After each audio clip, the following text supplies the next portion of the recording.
കർത്താവ് നിങ്ങളോടുകൂടെ. അങ്ങേ ആത്മാവോടും കൂടെ. മർക്കോസിന്റെ വിശുദ്ധ സുവിശേഷത്തിൽ നിന്നുള്ള വായന. കർത്താവേ, അങ്ങേക്ക് മഹത്വം. ആ കാലത്ത് യോഹന്നാൻ ഇങ്ങനെ പ്രസംഗിച്ചു: എന്നേക്കാൾ ശക്തനായവൻ എൻ്റെ പിന്നാലെ വരുന്നു. കുനിഞ്ഞ് അവൻ്റെ ചെരുപ്പിൻ്റെ വള്ളികൾ അഴിക്കാൻ പോലും ഞാൻ യോഗ്യനല്ല. ഞാൻ നിങ്ങൾക്ക് ജലം കൊണ്ടുള്ള സ്നാനം നൽകി, അവനോ പരിശുദ്ധാത്മാവാൽ നിങ്ങൾക്ക് സ്നാനം നൽകും.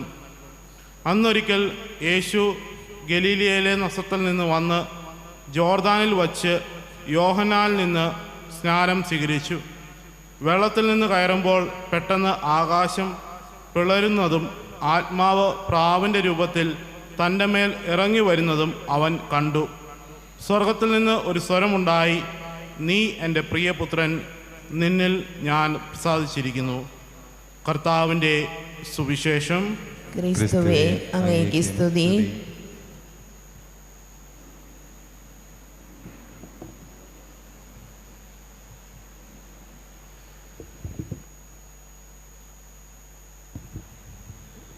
ക്രിസ്തുവിൽ ഏറ്റവും സ്നേഹം നിറഞ്ഞ വൈദികരെ, സഹോദരീ സഹോദരന്മാരെ, ഈ ദിവസങ്ങളിലൊക്കെ പത്രത്തിലും വാർത്തയിലുമൊക്കെ നിറഞ്ഞിരിക്കുന്ന ഒരു കുട്ടിയുടെ പേരാണ് മാത്യു.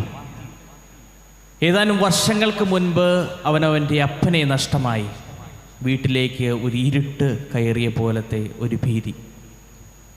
അതിനുശേഷം സ്വന്തം വീട്ടിലൊരു ഫാം അവൻ തുടങ്ങുകയാണ്. അവനവൻ്റെ പശുക്കളെ നോക്കുകയാണ്. പക്ഷേ ഏതാനും ദിവസങ്ങൾക്ക് മുൻപ് ആ നടുക്കിയ വാർത്ത അവൻ കണ്ടു: അവൻ വളർത്തിയിരുന്ന എല്ലാ പശുക്കളും ചത്തു വീഴുന്നു. വീണ്ടും ഒരു അന്ധകാരം അവൻ്റെ ജീവിതത്തിലേക്ക് കടക്കുന്നത് പോലെ. പക്ഷേ അവൻ്റെ അയൽക്കാരും ചില സിനിമാ നടന്മാരുമൊക്കെ അവൻ്റെ സഹായത്തിനെത്തിയപ്പോൾ ഇരുട്ടിൽ നിന്നും ആ ജീവിതത്തിലേക്ക് ഒരു പ്രകാശം വരികയാണ്. അയൽക്കാരിലും മറ്റുള്ളവരിലും അവൻ ദൈവത്തെ കാണുന്നു. സ്നേഹമുള്ളവരെ, ഈശോയുടെ മനുഷ്യത്വം മാത്രമല്ല, ദൈവികതയും വിളിച്ചോതുന്ന ഒരു സംഭവമായിരുന്നു അവിടുത്തെ ജ്ഞാനസ്നാനം. ഇന്നലെ നമ്മൾ പ്രത്യക്ഷീകരണമായ തിരുനാൾ ആഘോഷിക്കുകയുണ്ടായി. 3 രാജാക്കന്മാർ അല്ലെങ്കിൽ 3 ജ്ഞാനികൾ ഈശോയ്ക്ക് വേണ്ടി സമ്മാനങ്ങൾ അർപ്പിക്കുകയാണ്. എന്തിനവർ സ്വന്തം നാട് വിട്ടു, സ്വന്തം വീട് വിട്ടു, തങ്ങൾക്കുള്ള ഏറ്റവും വിലപ്പെട്ടത് ഒരു ശിശുവിന് സമ്മാനിക്കണം? അതിനർത്ഥം ഈശോ പൂർണ്ണമായ മനുഷ്യനും പൂർണ്ണമായ ദൈവവുമാണ് എന്നാണ് അർത്ഥം. അതോടൊപ്പം തന്നെ ഇന്ന് ജ്ഞാനസ്നാന വേളയിൽ നാം വായിച്ചു കേട്ടു, ദൈവം സ്വർഗം തുറക്കപ്പെട്ടതിന് ശേഷം പറയുകയാണ്: ഇവൻ എൻ്റെ പ്രിയപുത്രൻ, ഇവനിൽ ഞാൻ പ്രസാദിച്ചിരിക്കുന്നു. പൂർണ്ണമായ ദൈവികത വെളിപ്പെട്ട ഒരു ദിവസം. പ്രിയമുള്ളവരെ, നമ്മുടെ ജീവിതത്തിലും മനുഷ്യത്വം ഉള്ളവരായി നാം മാറണം. അതോടൊപ്പം തന്നെ നമ്മിൽ ദൈവികതയും വേണം. പ്രിയപ്പെട്ട അപ്പച്ചന്മാരെ, നിങ്ങൾ കഷ്ടപ്പെട്ട് കൊണ്ടുവരുന്ന പൈസയിൽ ഒരു ഭാഗം ബാറിലോ ഷാപ്പിലോ കൊടുക്കാതെ നിങ്ങളുടെ കുടുംബത്തിൻ്റെ സേവനത്തിന് വേണ്ടി ഉപയോഗിക്കുമ്പോൾ നിങ്ങളവിടെ ദൈവമായിട്ട് മാറുകയാണ്, പരിപാലിക്കുന്ന ദൈവം. പ്രിയപ്പെട്ട അമ്മമാരെ, നിങ്ങളുടെ ജീവിത പങ്കാളിയോട് തോളോട് തോൾ ചേർന്ന് അവർക്ക് കൂടെയൊപ്പം സഹിക്കുമ്പോഴും നിങ്ങളുടെ മക്കളെ നേർവഴിക്ക് നടത്തുമ്പോഴും നിങ്ങളും അവിടെ ദൈവമായിട്ട് മാറുകയാണ്. പ്രിയമുള്ള യുവാക്കളെ, കുഞ്ഞുമക്കളെ, മദ്യവും ലഹരിയും എടുക്കുന്ന നിങ്ങളുടെ കയ്യിൽ ബൈബിളും കൊന്തയും വരുമ്പോൾ നിങ്ങളും ദൈവികതയുള്ളവരായി മാറുകയാണ്.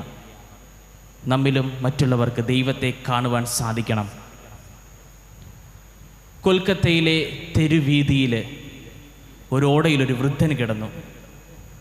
ആ വൃദ്ധനെ പരിപാലിക്കുന്നതിനിടയിൽ മദർ തെരേസയുടെ മുഖത്ത് നോക്കി ആ വൃദ്ധൻ ചോദിക്കുന്നൊരു വാക്കുണ്ട്: സിസ്റ്റർ ജി, ക്യാ ആപ് ഈശ്വർ ഹേ? സിസ്റ്ററെ, അങ്ങ് ദൈവമാണ്? ഈ ചോദ്യമാണ് ഇന്ന് നമ്മോട് ചോദിക്കേണ്ടത്. നമ്മിൽ മറ്റുള്ളവർക്ക് ദൈവത്തെ കാണുവാൻ സാധിക്കുന്നുണ്ടോ? നമ്മുടെ ജീവിതങ്ങളും തീർച്ചയായിട്ടും കരുണയും സ്നേഹവും സമാധാനവും നിറഞ്ഞതാകണം. കാരണം ദൈവം സ്നേഹമാണ്. സ്നാപയോഹന്നാനെ നമ്മുടെ സുവിശേഷത്തിൽ കാണുവാൻ സാധിക്കും. എളിമയുടെ ഒരു വ്യക്തി. വിശുദ്ധ ഫ്രാൻസിസ് സാലസ് സ്ഥാപിച്ച സഭയാണ് വിസിറ്റേഷൻ കോൺഗ്രിഗേഷൻ. അദ്ദേഹത്തിൻ്റെ അവസാന നാളുകളിൽ സിസ്റ്റേഴ്സ് വിശുദ്ധ ഫ്രാൻസിസ് സാലസിന് എടുക്കി ചെന്നിട്ട് പറഞ്ഞു: പിതാവേ, ഞങ്ങൾക്ക് വേണ്ടി അവസാനമായൊരു സന്ദേശം നൽകിയാലും. അദ്ദേഹം ഒരു പേപ്പർ എടുത്ത് അതിൻ്റെ മുകളിൽ എഴുതി ഹ്യൂമിലിറ്റി, എളിമ. ആ പേപ്പറിൻ്റെ മധ്യത്തിൽ അദ്ദേഹം എഴുതി ഹ്യൂമിലിറ്റി അഥവാ എളിമ. അതിൻ്റെ അവസാന ഭാഗത്തും എഴുതി ഹ്യൂമിലിറ്റി, എളിമ. ദൈവത്തെ പോലെ എളിമയുള്ളവരാകണം. വീട്ടിൽ കോപമുണ്ടാകുമ്പോൾ, വഴക്കുണ്ടാകുമ്പോൾ ഒന്ന് എളിമപ്പെട്ടാൽ മതി, അവിടെ സ്നേഹം നിറയും. കോപിക്കുമ്പോൾ നാം ശ്രദ്ധിച്ചിട്ടുണ്ടോ? നമ്മൾ സ്വന്തം മുൻപിൽ നിൽക്കുന്ന ആളുമായിട്ട് ഉറക്കെ സംസാരിക്കും. തൊട്ടടുത്തായിരിക്കും ആൾ നിൽക്കുന്നതെങ്കിൽ നമ്മൾ ഉറക്കെ സംസാരിക്കും. സാധാരണ നമ്മൾ ഉറക്കെ സംസാരിക്കുന്നത് ആരെങ്കിലും അകലെയുള്ളപ്പോഴാണ്. അപ്പോൾ ഓർക്കുക, വഴക്കിടുമ്പോൾ നമ്മുടെ മുൻപിൽ നിൽക്കുന്ന ആളുമായി നമ്മൾ ഉറക്കെ സംസാരിക്കുന്നുണ്ടെങ്കിൽ അദ്ദേഹം നമ്മുടെ മുൻപിലാണെങ്കിലും ബന്ധത്താൽ അദ്ദേഹം അകലെയാണ്. തീർച്ചയായിട്ടും നമ്മുടെ ജീവിതങ്ങളിലും സ്നേഹമാണ് വളരേണ്ടത്.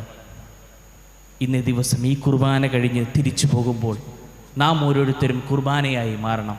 നമ്മിൽ ദൈവികത മറ്റുള്ളവർക്ക് കാണുവാൻ സാധിക്കണം. സ്നേഹം, കരുണ, അനുകമ്പ, സമാധാനം ഇവ നമുക്ക് മറ്റുള്ളവർക്ക് പകർന്നു കൊടുക്കാം. ദൈവം നമ്മെ സമൃദ്ധമായി അനുഗ്രഹിക്കട്ടെ.